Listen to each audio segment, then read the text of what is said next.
से सारी दुनिया सातवें अजूबे के नाम से जानती है। इस खूबसूरत मकबरे को एक बादशाह ने अपनी पसंदीदा बीवी की याद में बनवाया था। 42 एकड़ में फैला हुआ ये मकबरा दूर से ही आंखों को लुभाता है, लेकिन खूबसूरती से लैस इस मकबरे ने अपने अंदर सुंदरता के साथ साथ ना जाने कितने रहस्य छिपा रखे। आज से 400 साल पहले बनकर तैयार हुई इस खूबसूरत बिल्डिंग को बनाने में करीब 20,000 मजदूरों ने रात दिन एक कर दिया था, और वो भी 1 या 2 साल तक के लिए नहीं बल्कि 22 सालों तक के लिए। इतने लंबे समय की कड़ी मेहनत और खून पसीने से बना ये मकबरा आज दुनिया भर में अपनी एक अलग पहचान बनाए बैठा है। इस बेशकीमती इमारत की कीमत आज के समय में करीब 7,500 करोड़ से भी ज्यादा की कही जाती है। इस खूबसूरत बिल्डिंग को बनाने में मुगल आर्किटेक्चर्स ने अपनी कला की ऐसी छाप छोड़ी थी कि आज तक दुनिया का बड़े से बड़ा इंजीनियर भी इन्हें नहीं समझ पाया। इस जादुई इमारत को कुछ इस तरह से बनाकर तैयार किया गया कि जब इसे मेन गेट से देखा जाता है तो ये देखने में बहुत बड़ा दिखता है, और जब अंदर एंट्री की जाती है तो फिर ये बहुत छोटा दिखने लगता है। ताजमहल के चारों किनारों पर खड़े किए गए ये मीनार देखने में बिल्कुल सीधे नजर आते हैं, लेकिन सच्चाई ये है कि ये चारों मीनार हल्का सा बाहर की तरफ झुके हुए हैं। मुगल आर्किटेक्चर्स इतने काबिल थे कि उन्होंने पहले ही प्राकृतिक आपदाओं से इस इमारत को बचाने का तरीका सोच लिया था। ये मीनारें जो चारों तरफ से बाहर की ओर झुकी हुई हैं, अगर इन्हें सीधा रखा जाता तो दूर से देखने में ये अंदर की तरफ झुकी हुई नजर आती। इसके साथ ही बाहर की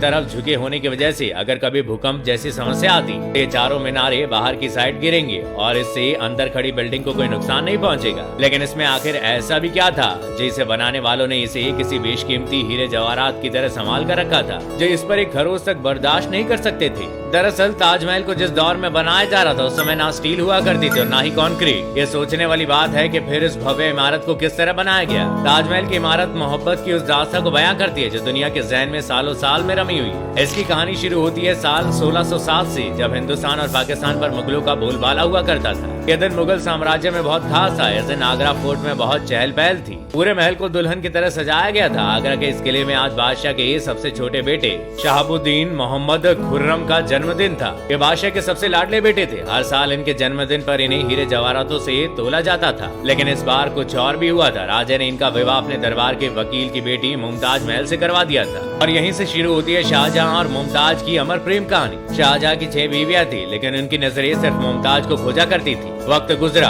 और जैसे इनकी खुशी को किसी की नजर लग गई। मुमताज जब शाहजहां के 14वें बच्चे को जन्म दे रही थी, तब ना चाहते हुए भी वो हमेशा के लिए इस दुनिया को छोड़कर चली गई। इस खबर ने मानो शाहजहां की दुनिया ही खत्म कर दी थी। बेगम की मौत के बाद उन्होंने कुछ दिनों तक अन्न का एक दाना तक मुंह में नहीं डाला।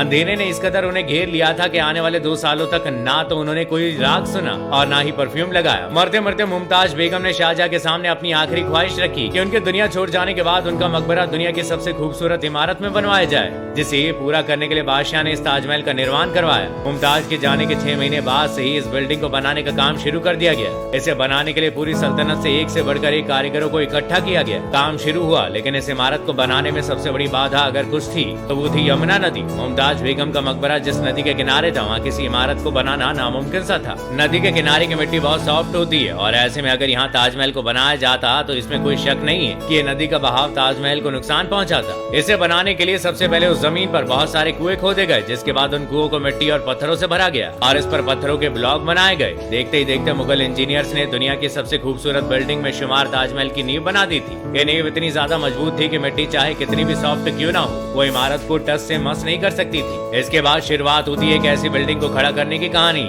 आज तक जो किसी ने नहीं देखा। इस खास इमारत के डिजाइन का आइडिया किसी इंजीनियर का नहीं था। बिल्डिंग के स्ट्रक्चर को बनाने का आइडिया शाहजहां ने अपने बाप दादाओं की इमारतों से लिया था। बाप यानी कि अकबर के मकबरे से उन्होंने दीवारों का आइडिया लिया, और दादा यानी हेमू की दीवारों से बिल्डिंग के कोर का आइडिया लिया, और अंकल के मकबरे से डोम का आइडिया लिया गया। जब 3 पुश्तों की इस कारीगरी को एक साथ लेकर आया गया तो ये दुनिया की सबसे खूबसूरत बिल्डिंग बन गई, जिसे देख कभी आंखें नहीं भरती। आपको जानकर ताज्जुब होगा कि इस इमारत को बनाने के लिए ईंटें कहीं से मंगवाई नहीं गई थी, बल्कि करोड़ों की संख्या में मौके पर ही बेक की गई थी। इस बिल्डिंग को बनाने में शाही खजाना तेजी से घटता जा रहा था, लेकिन शाहजहां को किसी की नहीं पड़ी थी। उन्हें सिर्फ अपनी बेगम की आखिरी ख्वाहिश दिख रही थी। खबरें बताती है कि इसे बनाने में लगे हुए मजदूरों को खाना खिलाने के लिए शाहजहां ने आसपास के सभी गांवों से अनाज मंगवा लिया था। इसके बाद उन गांवों के लोगों के पास खुद के लिए कुछ नहीं बचा था। समय बीता और बिल्डिंग का स्ट्रक्चर बनकर तैयार हो चुका चुका था। अब बारी थी इसे सफेद चमकते हुए संगमरमर से ढकने की, जिसके लिए संगमरमर आसपास की बजाय आगरा से 400 किलोमीटर दूर राजस्थान से मंगवाए गए थे। और कहा जाता है कि यहाँ मिलने वाला मकराना मार्बल दुनिया का सबसे बेहतरीन मार्बल है। शाहजहां ने ताजमहल के लिए इस पूरे मार्बल पर अपना हक जमा लिया था और ये खास हिदायतें दी थी कि जब तक ताजमहल को बनाने का सारा काम खत्म नहीं हो जाता तब तक व्यापारी इसे कहीं और नहीं बेच सकते।